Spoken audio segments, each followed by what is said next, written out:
Hi, I'm Dan Lok. I'm the king of high-ticket sales, and I am one of the passionate few.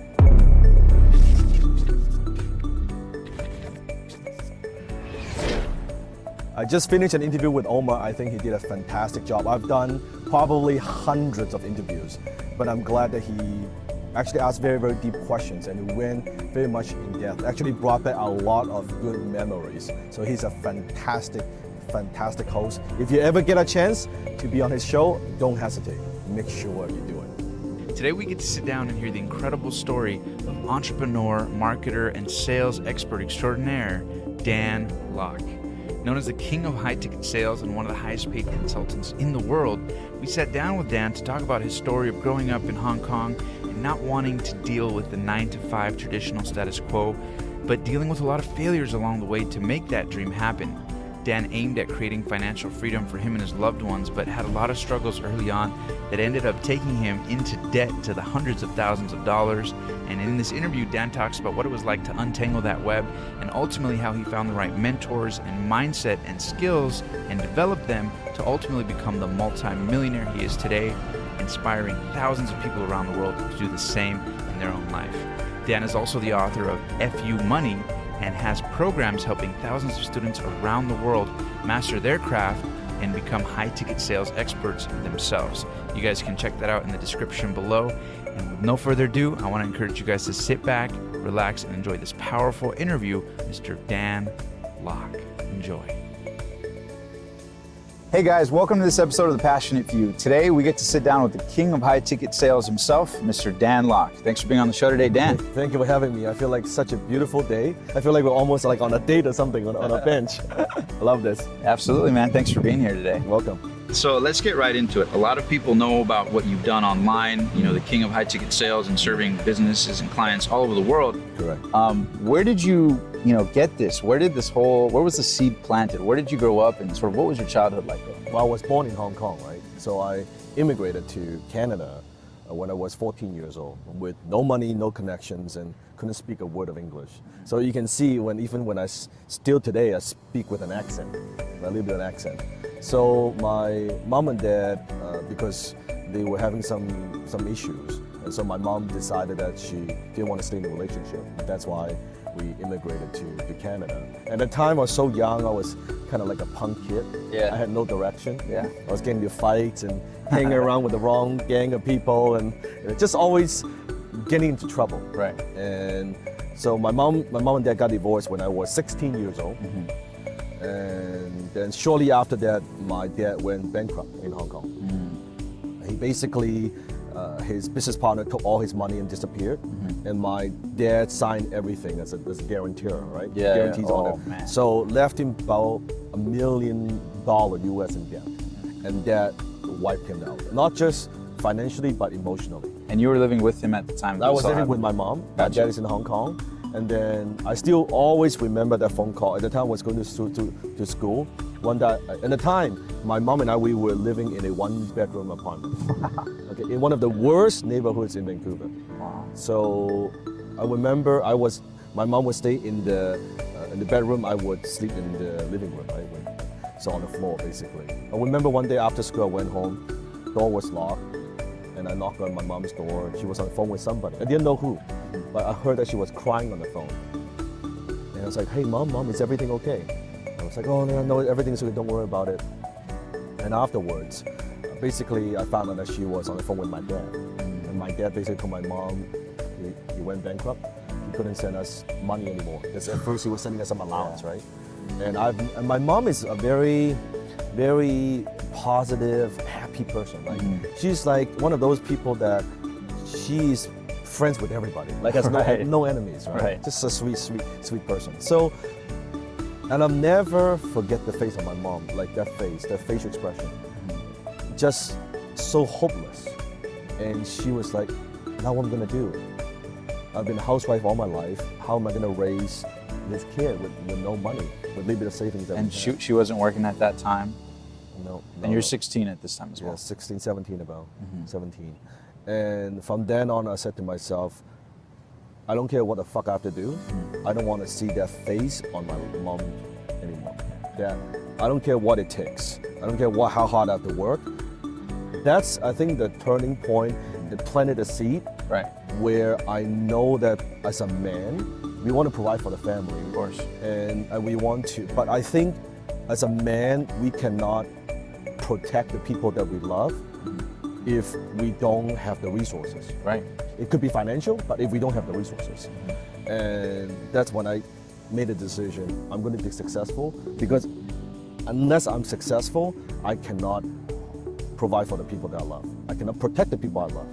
And that was it. From then on, I was the only child, and that's when I started my first business, very, very early on, right? What was your first business at that time? I was just like mowing lawns for people in my neighborhood. So you would just knock on their door and say, hey. Now, one day I was jogging around in the worst neighborhood again, jogging in the neighborhood. Right. And I saw an older gentleman, and he was just like, he must be in his 70s or something.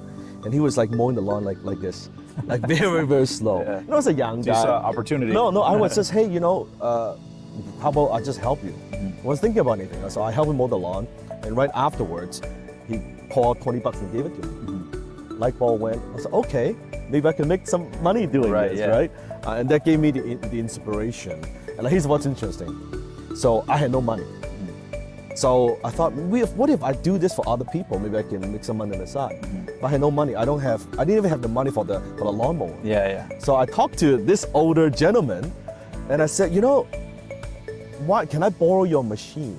Because I know I can see the machine is brand new, right? Like maybe it costs like $1,000. To me, that at the time was a lot of It money. was like $1 million. It was like $1 million, right? So I asked him, well, can I borrow your machine? And in return, I would take care of the machine. I would add the gas and take care of everything, the blade and maintenance. I'll mow your lawn every single week for free, once a week. And I remember, he said, you know what? I can't move this damn thing anyway. What the heck, young man? Go ahead and use it. Yeah. And that's how I got my little machine. And then First side hustle going, like working a no money down deal, right? So I was knocking on door and mowing lawns. And, we made a few $100 here and there, but that's my first taste of entrepreneurship. How much were you charging at that time? It How was did like you just it was like $10, $20. No, he's funny. He was a funny story. So I was knocking on door, and no one, like I was knocking, hey, do you want me to mow your lawn? No, we don't need that. We don't need that shit. Yeah. At the time, my mom had a friend, my aunt. She had a printing business, right? Like printing business card and flyers and all that. So I went to my aunt and said, hey, aunt, why don't you print a bunch of flyers? I will help you distribute in the neighborhood, like printing service. But yeah, there are two sides to a flyer, right? Right? I said, Right, you yeah. print 5,000 of these, Yeah. I'll run around, I'll distribute it. On the other side, can I put my stuff on it? Right? Yeah, my lawn mowing services. Yeah. It's just like, oh, what the heck, right? Yeah. And so I've been always very entrepreneurial. Yeah, you know how to, be resourceful in the situation. win-win, right? Yeah. Because a lot of people wouldn't have even tried that because they'll say, well, I don't have the money for a lawnmower, I don't have any of that. So And it's that a good, stopped them, right? Yeah, it's a good proof right there that it's not about what you have, it's about what you do with what you have. 100%. And you were exuding that even at a young age. It's never lack of resources. I think it's a lack of resourcefulness, right? And I was just resourceful. I had no money, so I had time. I can put in effort, and I distribute all 500 flyers. I ran home, and I was just waiting for the phone. I thought I'm gonna get rich. Yeah. I thought, oh my God, 5,000 people. Oh my God, I'm gonna get 100 phone calls. Oh, I'm gonna block my time. I'm still going to school. I thought I'm gonna make like thousands of dollars, right? Right. 1 hour, no call. 1 day, no call. 3 days, not a single one. I was checking the fly. Shit, did I put in the wrong number? Right. No, it's the right number, right? Not a single phone call from the flyer, Wow. right? And I learned, okay, there's something that you can have a great product, a great service, but if you don't know how to get it out there, do marketing and get people to pay attention, no one's gonna buy from you. So I came with an idea. I thought to myself, and this affected my philosophy for the rest of my life, my business philosophy. So I think back, the very first client I had who paid me $20. What did I do? I mowed the lawn first before asking anything in return. That's how I got that first $20, right? Right, yeah. I thought, let me do that again. So I ran around the neighborhood and I found probably one of the higher end expensive homes in the neighborhood. And I saw the lawn was like up to this high, like high. and I just found a day and I just mowed the entire thing. Now this is illegal. You're not supposed to do that. I'm not an advocate of that, but I did that. So you didn't even knock on their door? No, I just mowed the whole lawn, right? I did the whole thing. Right. And I finished the whole thing, and I sat at the front door waiting for the homeowner to come back. Okay, it's funny, it's a housewife. She came back, and she couldn't recognize her lawn. Because it's this lawn. Right, yeah. She drove by, and then she drove back, and she pulled, what the hell is going on, right? Right. And she's like, who are you? I said, I'm just a kid. I'm trying to make some money. I provide these services, I fly. Oh, this is awesome. My husband travels all the time. He's never home. I can't do this stuff. Thank you so much. You make my lawn look so nice. She gave me $100. Wow. $100, right? And that affected me for the rest of my life. So my business philosophy until this very day, if you say one of my motto for business, add value first before you ask anything in return. That's how I always approach. You know how most business people, they approach somebody, they want to sell them some shit, right? Or they want to, hey man, you do something for me, or like, on social media, people come to me all the time, or they feel like just because I'm successful, that I'm obligated to help them. Right, you can so easily will just give them handouts. That's not the case. You got to earn it. So my philosophy is any interaction with people, how can I add value to what you do? It's always my most favorite question is this: what is the most important project you're working on that I can add value to? Yeah, because it goes straight to the source of what matters. Yeah. I don't care who I meet, lunch, dinner, someone I don't know, someone I do, always. Hey, what are you working on? What's the most important project? Maybe I could help you. Maybe I know somebody that could help you. I very much believe in the whole concept of the relational capital, which is much more powerful than capital. Because money, you can get money from the bank, you can get money from anywhere. But relational capital, especially nowadays, I'm sure, Omar, you've experienced this. One contact, one phone call, one conversation change it all. could change it all. Just one contact. Social currency, they call it. 100%, 100%. So, and it affected me. And then from then on, of course, we can talk about that, how I went from, making a little bit of money to where I'm today, right? So after the lawn mowing service, what's the next line of business? Because obviously that you realize, okay, this isn't going to get me to the $1 million. No. So what was the series along the way? What were some of the failures? No, but it didn't. I tried so many. I tried like vending machines. I tried like network marketing. I tried fixing computers for people. We tried delivery service. All kinds of. I was just a young guy. I thought anything that even sounds like remotely I could make money doing, that I would jump into, which is very dumb because I had no business acumen. But I failed at so many businesses. I failed at 13 businesses. 13. Wow. Before having what I quote unquote success, right? So from 17 to what age did all that was like businesses? within 3 years. So 3 years, 13 businesses, 13, all kinds and of all ideas. losses. All losses. Or lessons, No, all losses. It's Major fucking losses. L's, It was, and it maxed out my credit card. I lost all my mom's face savings. I heard that at one point too, you're almost over $100,000 in debt. $150,000. $150,000. And how old were you at that time? 20. 20 years old? 20 years old. And that was just different loans from your mom, credit cards, relatives. And my relatives, they wouldn't take my call anymore. I just borrowed from everybody that I could. Did you burn a lot of bridges at that time too? I did. But I always promised them that just give me one more chance. Right. Let me try harder. And they believe in me, but they always thought I was kind of the odd one in the family. It's like, why don't you just go get a job or do something like what normal people do? Yeah, safe. Yeah, safe and do something. Like, why do you have to have these crazy ideas? Here's another idea of the mind, right? And I just told them, hey, listen, if I were just to go get a job with I don't even have a college degree or anything like that, I would be making minimum wage. Listen, I'm now $150,000 in debt.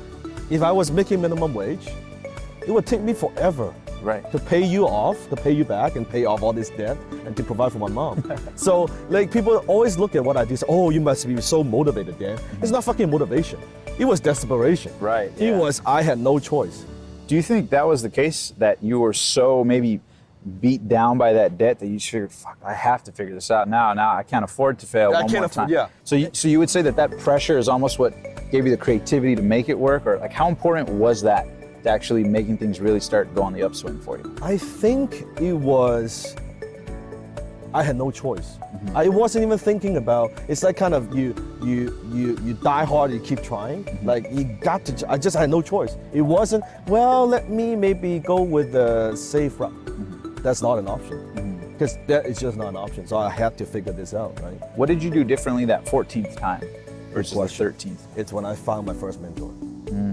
That changed everything. So I said that's also why I'm such a big proponent of having a mentor. Absolutely. That because before that I tried most things like most people. I read the success books and going to Think and Grow Rich and Think and Grow Rich and How to Win Friends and Influence People. Right? You know, back and forth many times. Like all these books, and you know, I would get up in the morning and I would look in the mirror and say, I'm successful and it's gonna be a great day. Affirmation, and I would visualize. I did all that meditate, shit. law of Meditate, and put vision board. I did all that stuff, right? Yeah. So, you know, yes, you know, all this stuff, right? So it was okay. I think all those things they help, but really the turning point was when I found my first mentor. His name is Alan. And at the time, Alan he ran one of he was the founder of a Ring real estate investment network in Canada, which was at the time one of the largest real estate investment network in Canada. And how did you find him? Good question. Because I want to ask you that, because there might be somebody listening to this or watching this that might be on their 12th or 13th failure, right at that turning point.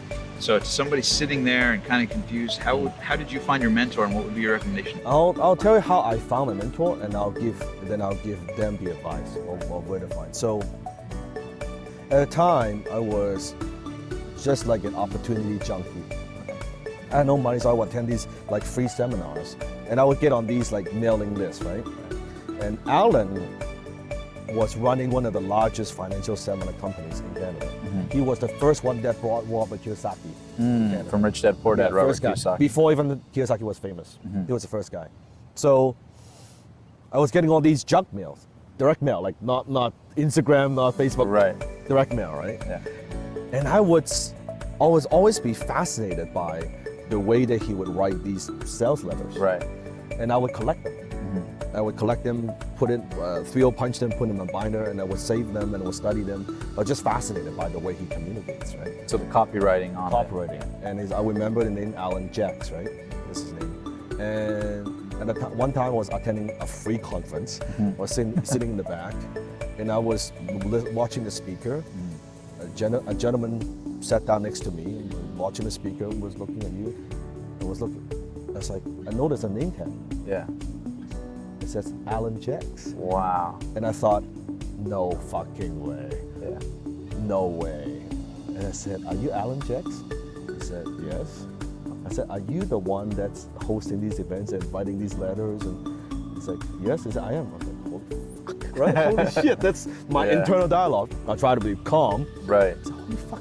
I said, I'm a huge fan. Yeah. Like, I love what you do. And he thought I was referring to the event. I was like, yeah, you know, we do pretty good events. I said, no. I study your letters. Yeah. I said, I collect them. I tell him I collect these letters. And he was shocked because I don't think he's ever had anyone telling him that. Right. Like a young guy, 21 years old, like talking fanning about out on the copyright. Yeah, collecting the junk mail. And I was just fascinated. I said, Mr. Jacks, can I buy you lunch? And I always remember the reply. He paused. He said, what the hell, I gotta eat. Yeah. That was the start of our relationship. Wow. And we had lunch, we talked for hours. And then afterwards, I asked him to be my mentor, which he turned me down. And I was, again, not recommending this. I was basically stalking him in his office. Right? I went to the office every fucking day, every day. So you would physically go there? I would go to the office, I would say anything, I would pick up the trash, anything. Yeah. I would just demonstrating, I want to help, anything. Yeah. I don't care about money, I don't want a salary, I don't want anything. And finally a month later, they said, okay, I just need to hire you, just so this is bothering me so much, right? He's bothering my staff. Fine, like this young man is like crazy, right?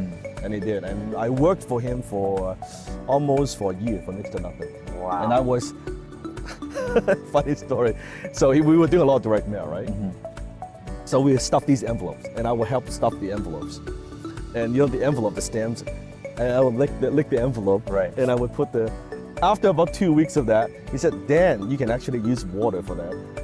I was so dumb. I was getting poisoned, like licking 500 envelopes like that, and put the whole thing in. But that's how I got started. Right. That's like how naive I was. I was just hungry. How old were you at that time? 21. Okay. 21. And let me go back to that moment where you asked him to lunch. Was it a little bit scary? Were you in your head like, should I not? Because I think a lot of people might get to the point where they're sitting next to an opportunity, but you pulled the trigger on it. Can you talk a little bit about what was going on in your mind? I wasn't nervous. I was just like so happy that I kind of, it's like you meeting a favorite, celebrity or something like that, right? And I was too dumb to be scared. Yeah. And I was just, hey, can I buy your lunch? Yeah. And that was it. I still remember. But even when we go to lunch, I told him like very strict, say, Helen, actually I want to buy lunch, but I don't have a lot of money. So I could afford the burger, but if you want like something expensive, I could. He loves it. Wow. He just loves like how transparent I was as a young man. Yeah. And still to this day, after all these years, he's still my mentor. We still talk. Incredible. Actually, I'm doing a big event in October. He's going to be one of my speakers.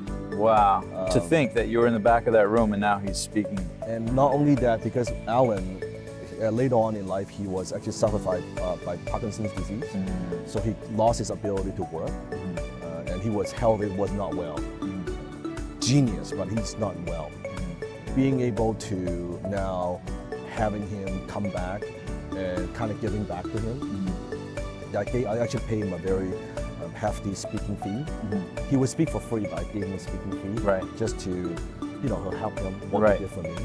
And now all these years, so that's the kind of, maybe it's because maybe it's Chinese, it's a culture. Because I think a lot of people, they misunderstood the word mentor. Right. Like to me, if you go and see online, you watch some videos, that's not a mentor-mentee relationship, right? What is a mentor?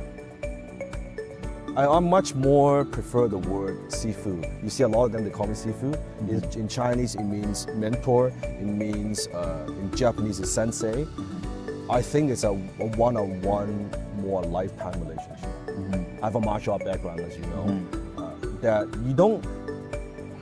you think about back in ancient time, when someone was teaching martial art, it's an inner circle, private door, closed door. I transfer my lifetime skill to you. That's a mentor-mentee relationship. It's not, hey, watch some fucking videos and I'm your mentor. To me, that's not it. Right. That is learning, but mentor is someone, it goes way, way deeper than that. Yeah. I think it's not a transactional relationship. It's not even to go to an event, you watch the guy for 3 days. I think it's a transformational relationship. That someone can impact you in a very deep way. That's a mentor relationship. And that's why all these years, they're still my mentors, right? So after that mentorship with Alan, what happens in you to where you start scaling it? Is that when you get into copywriting, or what happens? Yeah, so right after 1 year, I've worked for him for 1 year, and at first I was doing office work. Later on, he was asking me to kind of edit some of his copy. Right. And later on, as I got better, and he would say, have me write it. I remember the first time I wrote a letter for him. Yeah. But he was teaching me. Right. In that kind of way. And I wrote a letter to him. I said, hey, Alan, I spent like weeks crafting this piece. I gave it to him. He looked at it for like seconds. He crumbled and said, this is shit. He said, do it again. Oh, man. He said, do it again. And I was devastated. Yeah. Because took it personally. It's very personally. And then I said, go back to it. Oh, fuck. And then a week later, I brought it back to him. He looked at it a few seconds. Come on, this is shit. I said, it cannot be shit. I said, I've looked at it, I've crafted the headline, I've crafted the copy. I said, I've done the best that I could. Believe me. He said, try again.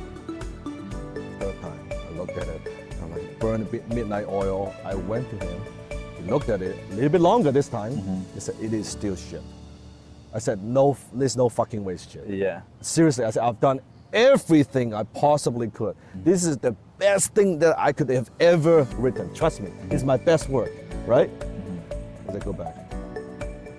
Finally, he's back and forth many times. Probably, I think it's 6 or 7 times. And you're not losing interest at this time? It's intensifying your No, motivation? because I have so much respect to him, right? So whatever he asked me to do. And here's the thing, when you find a mentor, listen to the fucking mentor, right? Don't just oh yeah, you're my mentor, but I tell you to do something that you don't listen, and that's kind of dumb, right? Yeah. At the time, it was just, okay, whatever you need. But I gave my very best, but he was still not happy.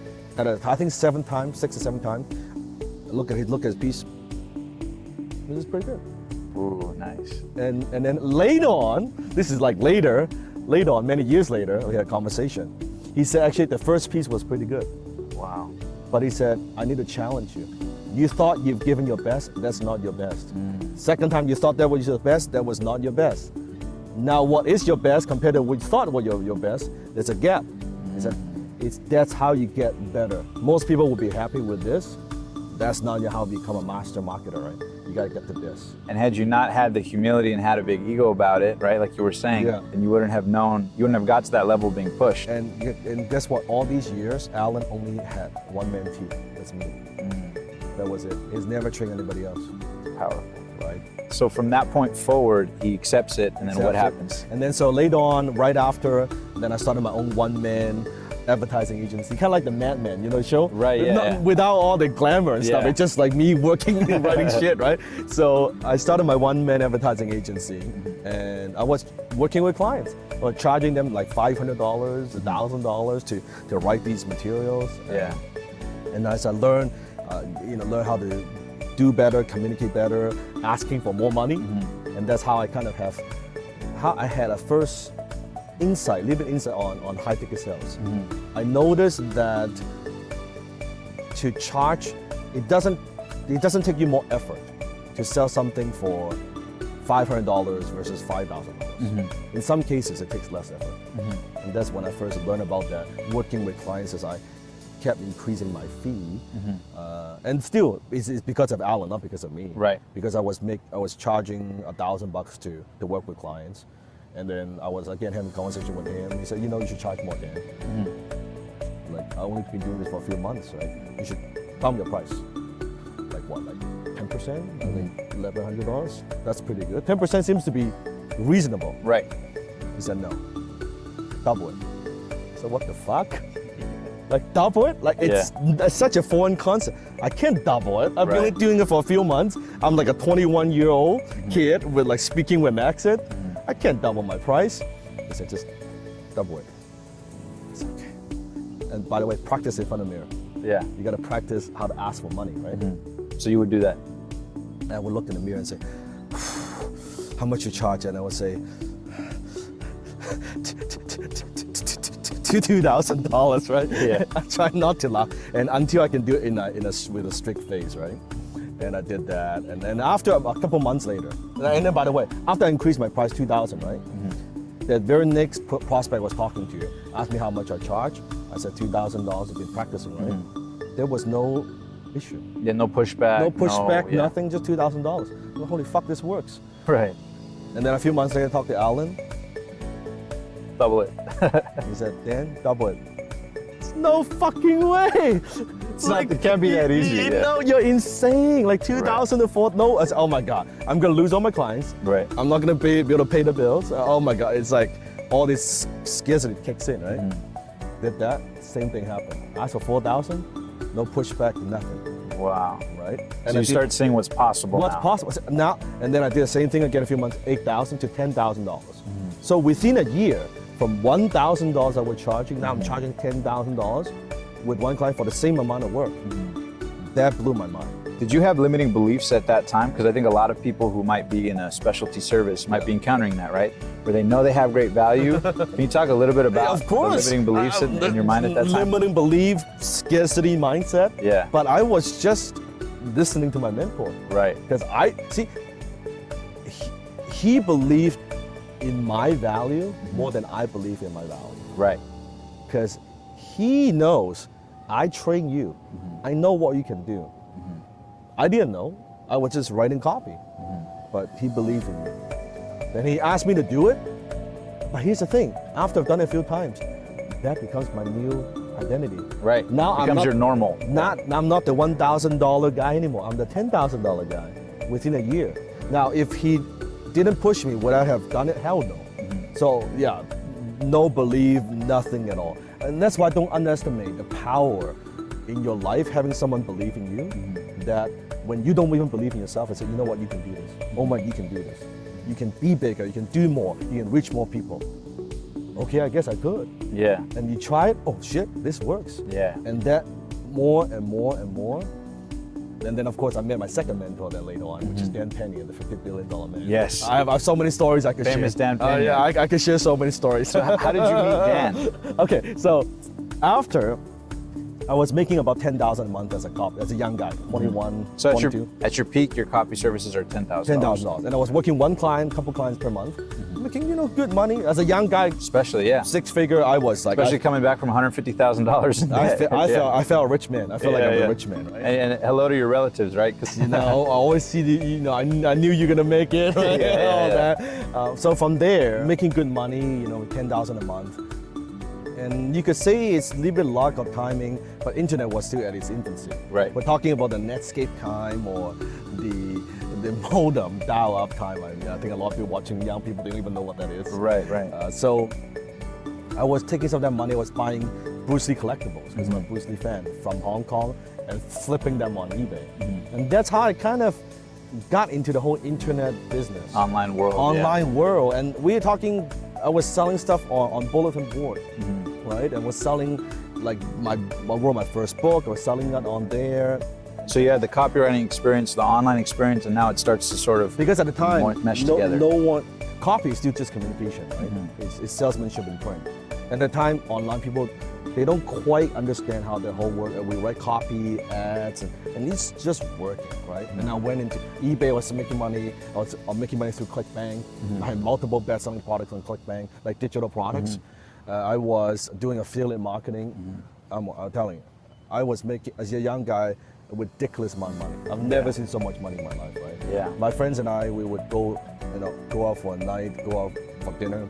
It would drop like $3K on a night. And I don't, no problem. I don't even fucking drink. Yeah. I don't fucking drink. I don't pick up the tab. And it just, I've never seen so much money. And it was getting a new car every year, a sport car.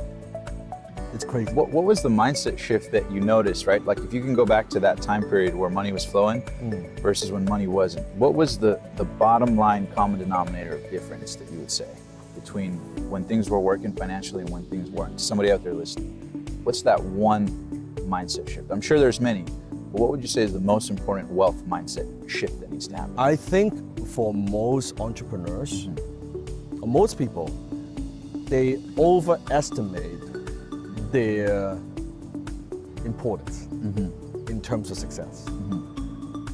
So I think let's take raising horses, for example.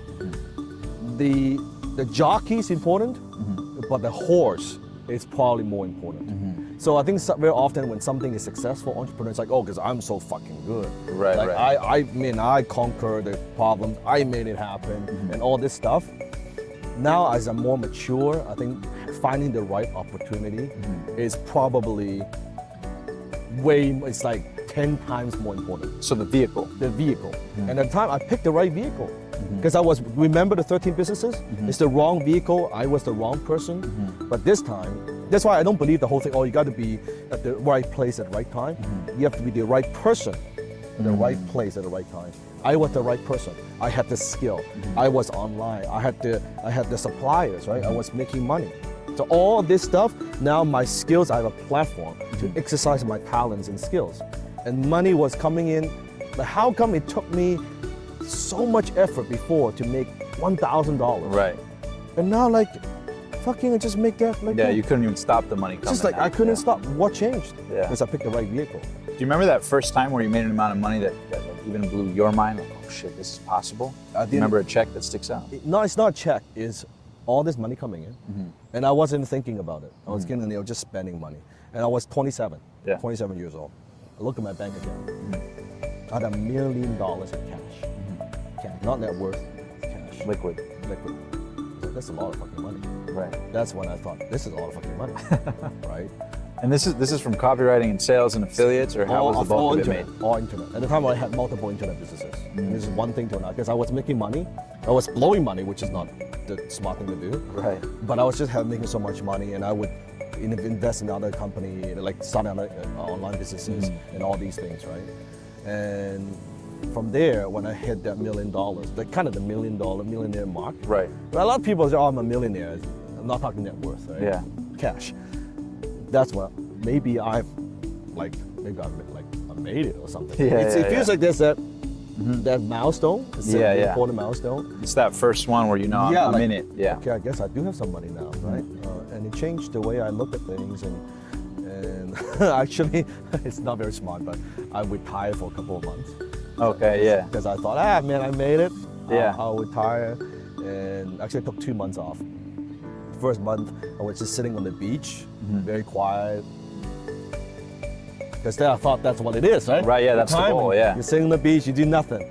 And it's very interesting you say that because I saw another interview where you were talking about how if you look at some of the wealthiest people in the world, their goals aren't to have, the laptop lifestyle or retire on the beach drinking a Corona.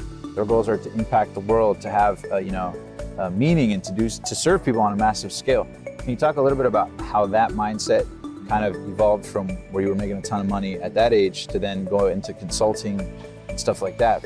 Well, when I would quote unquote retire at the age of 27, I was sitting on the beach.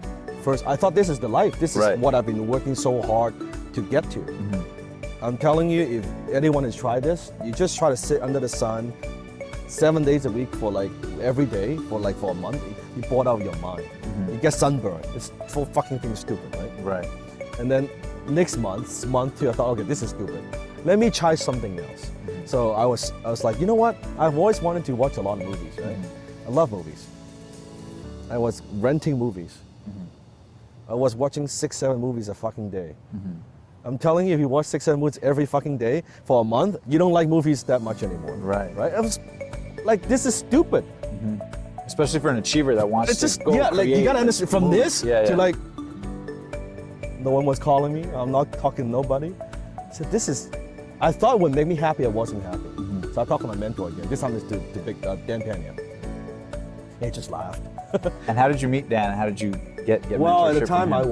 remember the eBay, right? So I saw this book one day on eBay. I was just browsing around to look at some stuff. And I saw the title captivated. It's called Your First 100 Million. I thought, what kind of fucking book is this? That's a pretty bossy title. As a copywriter, that's a good title, right? I click on it and I saw the price was $400 US for a book. I thought to myself, who in the right mind would spend $400 on a fucking book? No fucking way. I click on the link and it has the first chapter in the listing. I read through the first chapter. Before you know it, I was the idiot that bought the book. I spent the $400, I bought the book. Yeah. I read through the whole book. It had such a big impact on me. Because at the time, I was already looking for the second mentor, because I was already experiencing success, and Alan wasn't well, and I was looking for something more. And when I saw Dan Penny, I call him Big Dan. Right. I saw Big Dan, it's like, this is the guy I want to learn from. I called the castle. Just straight up. I just called the castle, man. How did you get the number? It's in the book. Just call the castle, right? And of course, when I first called the castle, you got the gatekeeper. But I went through a lot of different things, and I went to the castle seminar, and that's how. And at the time, Big Dan wasn't as popular as today. It was. I remember when I went to the castle, it's like 4 or 5 guys. I was one of them. We did it once a year. I think at the time he was maybe in semi-retirement, and that's again he's been my mentor now for more than 10 years. And then Dan helped you transition into consulting? No, the biggest thing I learned from Big Dan is how finance and business works. So he taught me of course, his QLA, quantum leap advantage mindset. Right. So how to look at things, how to think bigger. And he would always challenge me. Can you give a quick gem that's been a powerful I'll give you a perfect takeaway? example. Yeah. So keep in mind, I was, at the time before the 25-ish, 26, something like that. And I was making good money. I was making maybe $500,000 or whatever a year. $500,000 a year? $500,000, something like that. And I would call Big Dan and tell him, hey man, pretty good, 20-some years old, making $500,000. But I was, for any guys. Right. You feel pretty good about yourself, right? 20-some years old, I'm pretty smart, right? And especially after listening to his advice and make some changes. So I call him and talk, say, hey, so he asked me, how are you doing? So, oh man, doing this stuff, I'm doing all this stuff. Right. So how much money are you making now? About, half $500,000, right? Right, It was yeah, being yeah, pretty yeah. good. Silence. So he said, so what the fuck are you, $500,000? Yeah. That's him. That's Yeah. the always. Doesn't matter what I do. Every time I talk to him, it's nothing. Yeah. Whatever I'm doing, whatever compared to what he's done, it's nothing. He always gives you context of the bigger game. Big again. So then after you get the wake-up call from Dan, Big Dan, Big Dan. after you get the wake-up call from Big Dan, when do you shift your business model to Where I'm doing consulting to what you're doing now? Because how were you making $500,000 at the time? What was your business model that. then? Well, it's internet. It was also consulting. Gotcha. It was also cooperating. Was doing multiple things, right? And so it changed a lot because my whole idea of what I do and how I work. Let's me fast forward at the age of 27, right? So then the advice I got from Big Dan was like, hey, Dan, now you can go back and start another business. And I said, no fucking way, I don't want to start another business. Right. I don't want to do that. Right. And he said, this time, do it from a different place. Do it from a place of strength and abundance. Key. You don't need to start business to make it. You made it. You're pretty good. Now start a business of build it around something you really want to do and around your strength. And I did. From there, I was investing in different companies and all kinds of business deals, and I grew and grew. And so imagine from that 7-figure level, and by the age of 30 years old, like I was a multi-millionaire. But there was, when I hit 30 years old, something changed in me. Because the first 10 years of my life, from let's say 20 to 30 years old, I was about money. I was about achievement. I was about there's no win-win. There's only win-lose. Here are all the chips, I want to grab all the chips. I want to grab as much chips as possible. And because also, remember my incident that I didn't have a father figure? So Alan and Big Dan can't become my father figure. Right, yeah. But there's a problem. Both my mom and dad, their personality is the opposite of Big Dan. Big Dan is this like sergeant, ruthless businessman. That's who he is. Right. And I found that I tried to be him, and it's not me. It's not who I am. Right. And I wasn't happy. So I hit 30 years old. One day I wake up, tears were coming down my cheek. Didn't know why. I was talking to my wife. My wife's like, what's going on, right? I said, I don't know. I've never had this feeling. It's like this internal, it's like a depression. Right. Came from nowhere. I've never had this feeling before. I've never been depressed. So this feeling and this depression that just hit me, I said, I don't know what's going on. And that's when I went on a little bit of journey, more like a spiritual journey. And when I wanted to find out, okay, maybe what I've done in the first 10 years, something was missing. This formula doesn't quite work. Kind of like what Tony Robbins talks about. Success without fulfillment. Yeah, I was at that point. I was trying to win the contest for the track for fulfillment, running on a track of achievement. It does not work. Yeah. From then on, everything I do, and I study a lot of different work, I go back to my business and I change everything. I'll give you a perfect example. Before 30 years old, every single business I have, I'm 100% shareholder. I have no partners. No equity given out to Nothing, anywhere else. zero. Yeah. After 30 years old, every single business I have, everything is partnership. I changed the way I operate. What's your best advice when finding partners to work with? I think you guys have to share the same values. You guys have to want to do it beyond than just make a few bucks. You have to say both have a mission, they want to do this, they want to do some epic, cool things. Not just, hey man, I want to make some money, you want to make some money. It doesn't work. Because when things get tough, that doesn't work. Yeah, that motivation doesn't last through the Doesn't tough last. times. And also when money is coming in, greed kicks in, that doesn't work either. But if like a couple people, they want to do some epic, good stuff, and you've got a good team, money would be there. Money comes. Money is a byproduct of that. When the two people share the same value, they have skills that complement with each other, and they also both have same work ethics, same vision, then you got something that's very, very good. Integrity, obviously, is very, very key. And also partner with people who are not desperate. Yes. So if you're very successful, don't partner with someone who's like desperate for money. Over the years, every single deal that I got fucked over is by people who are desperate and stab me in the back. And you just took a chance on them because you felt like, why not roll the dice kind of? But successful people, they don't need to do that.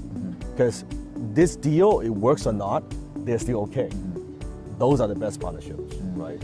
And I found that's the case. Let's talk a little bit too about your consulting, because I know you're world renowned for what you've done in consulting. Yeah. Can you talk a little bit about your business model and what you advise other people who maybe have their own consulting practices or coaching practices in terms of providing premium value and charging high ticket prices without any of the limiting beliefs of, oh, I can't do that, what are the odds? Can you talk a little bit about how you've structured your business? It's funny you brought that up, because people might think they see me as a consultant. Right. Really, like, this is how much I make.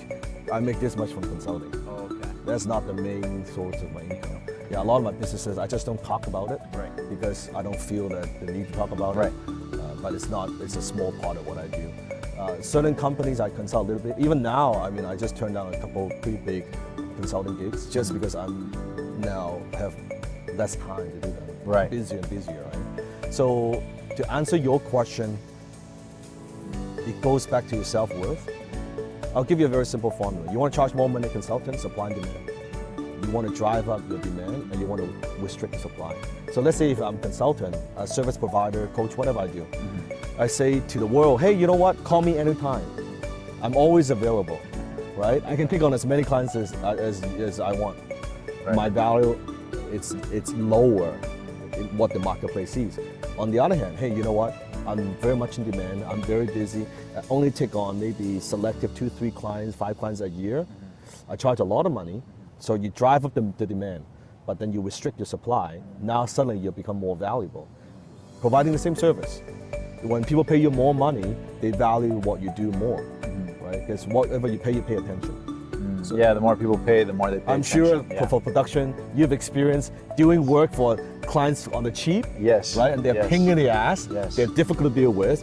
You go the extra mile, they're still not happy. It's true. Versus the clients who pay you the most amount of money, Right. big chunk of money, they are easy to deal with. It's true. In my production business and in my coaching business, Same. clients that I used to charge 1,000 to versus I charge 10,000 to, the 10,000 ones follow through. They're assertive. They're on top of it, and the other ones are always looking for a deal or always trying Give me to a discount. Yeah, and that translates to their customers and their business and so on and so forth. Yeah, absolutely. And that's why I believe in my philosophy, sell to players with money. Sell to people who get it, deal with successful people.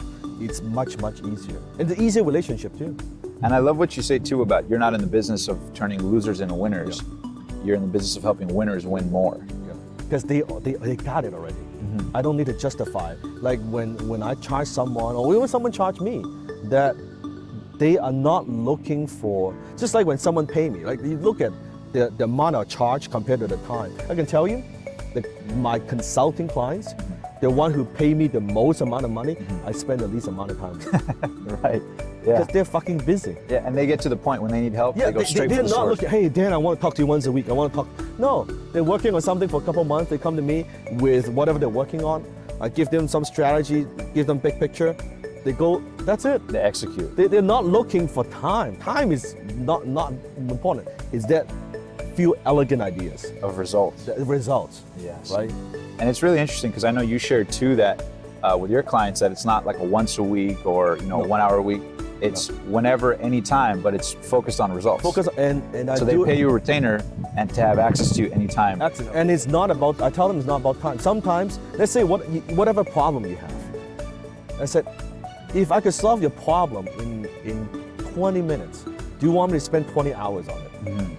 Maybe I could solve your problem with one phone call, with the contact I have. Let's say whatever goal, let's say financial goal. You want to make X amount of dollars. Okay. If I have a contact here, I know that you guys can work together and work a deal, and that could get you the results in a short period of time. Do you want that, or do you prefer me to drag on long and long so I can you feel like you're getting your money's worth? Right. And I always tell them, which one do you prefer? I say, oh no, we want speed. I said, that's cool. Then I'll give you speed, right? And it's true, because another example that I've heard similar to that, I forget if it was you who mentioned it, but they said it's like a surgery, right? Say you pay $40,000 for Yes. surgery. Yes. Do you care if the surgery's 10 hours or 10 minutes? 10 minutes. Or do you just want to get it over with? You wanna get over healed. with, You wanna right? get the problem solved. It's a result, especially people at high level, and when they're paying that kind of money, it's result oriented. Solve my problem quickly. That's the value. That's powerful, Right. man. So let me ask you this. As you look back, reflecting on your life, the tough times, the trials, the tribulations, what would the Dan today say to the young Dan who was trying to find his way and going through his failures and trying out, this and that? the Dan today, the multi-millionaire that you are today, looking at that young man with a dream, what would be your best advice to the young Dan? Learning what you like, knowing what you know now, what would be your advice to that young Dan? I think everybody has to go through this. And I think as I share this, you might not get it yet because you're not there. But I will look back and I would say, you know what, success is getting what you want, but significance is getting what you got. You have to go through the stage. You have to learn how to become successful. Yes, I know, I get it. Get the car, get the house, get all that stuff. Right. But when you do get there, you realize there's more to life. Because at the end of the day, how many cars can you drive? Right? How many beds can you sleep on? One house is one car, is two cars. After a while, those things don't mean a lot. What is meaningful is you'll be able to do what you like to do. And success to me is the definition is very simple. I think it is be able to have a predetermined plan, whatever the plan is, predetermined plan, executing the plan successfully over a long period of time, and having fun doing it. Enjoying the process. If you can do that, I think you're very successful. So it's not so much a destination, it's a journey. So don't wait till, when I make that fucking $1 million, I'll be happy, I'll be successful. Yeah.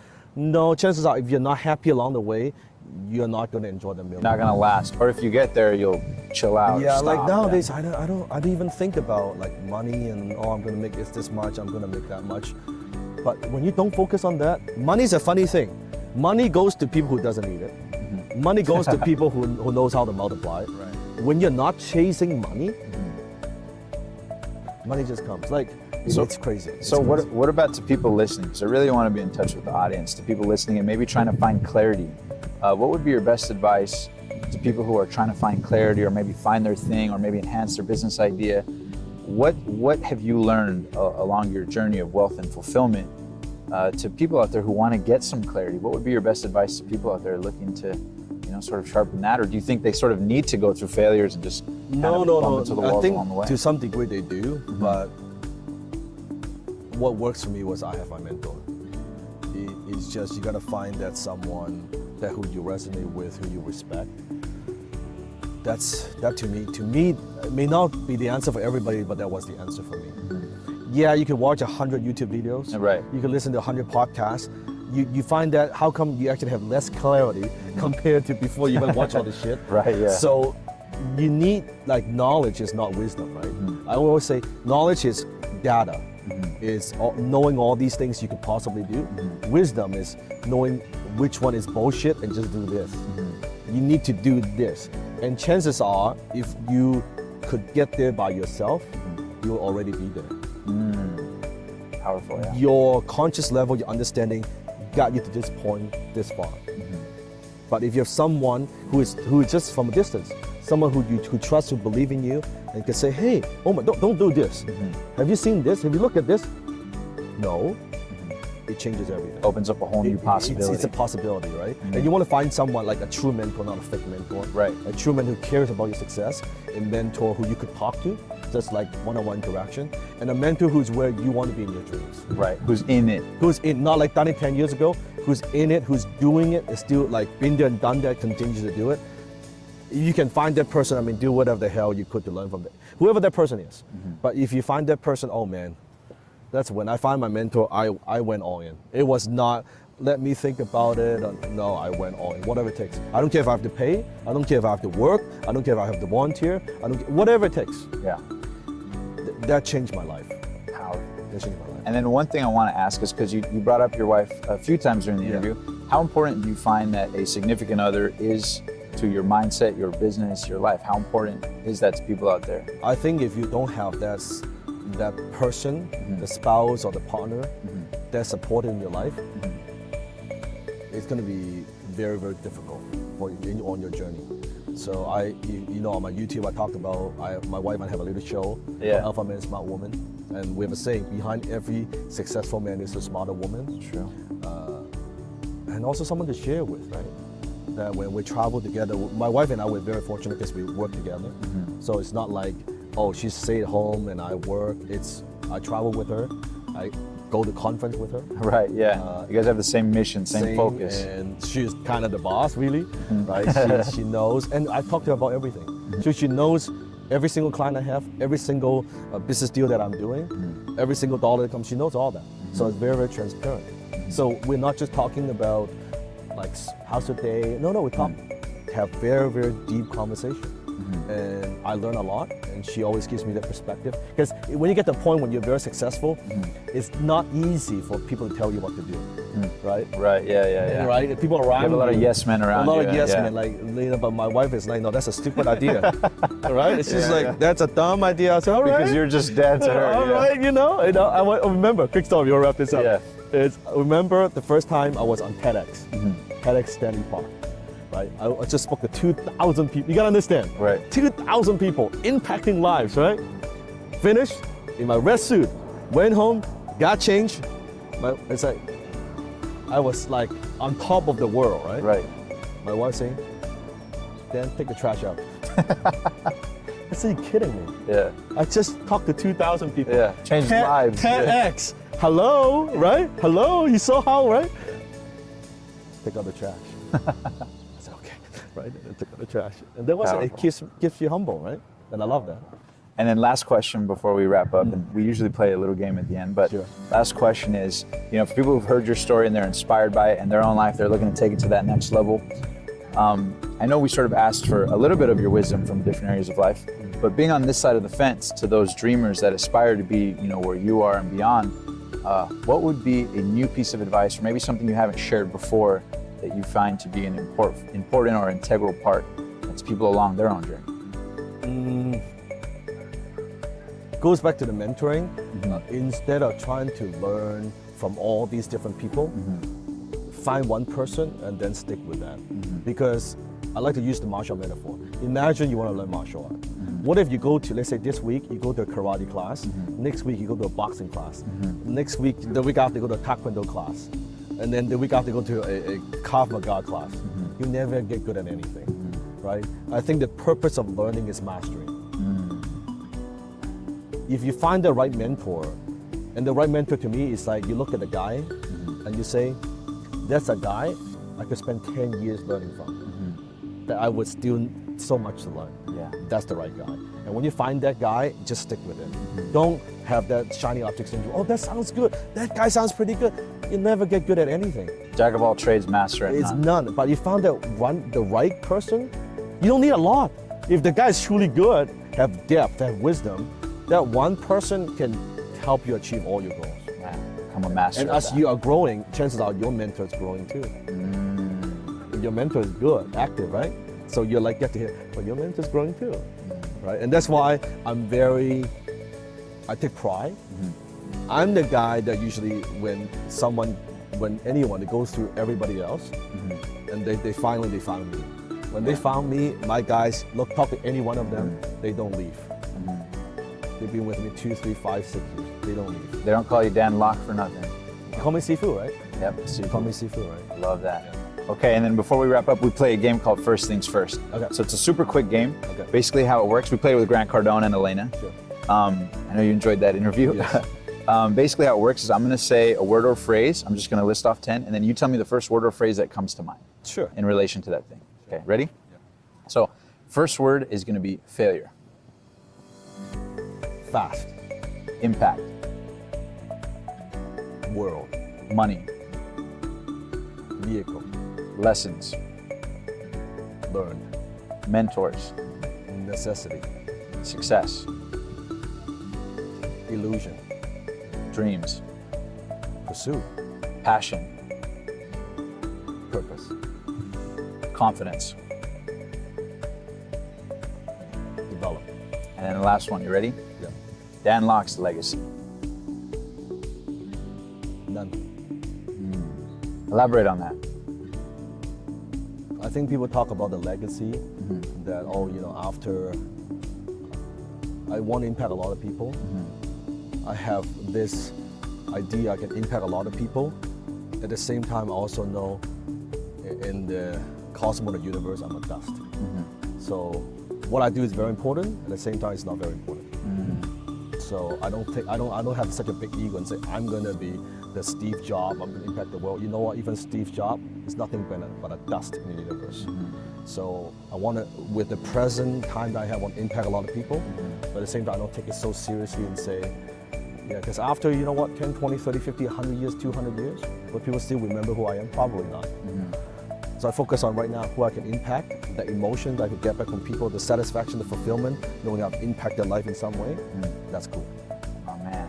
Well, thank you so much, Dan. You've definitely made a big impact today. Thank you. You guys can check out more of Dan's stuff in his book, FU Money. And until then, we'll see you guys next time.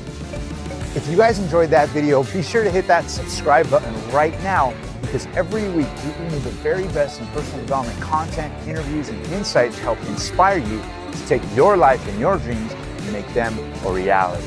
And also, if you want to know how to book dream guests the same way I have, you can check the link below for my top 3 secrets. So if you have a podcast or a show or whatever it is and you want to collaborate with them, if you click that link below, I'll give you those top 3 secrets to help you get in touch with anybody. And also, don't forget that The Passionate Few is available on media platforms as well. So you can subscribe to the podcast. And until next time, thank you for being one of the passionate few.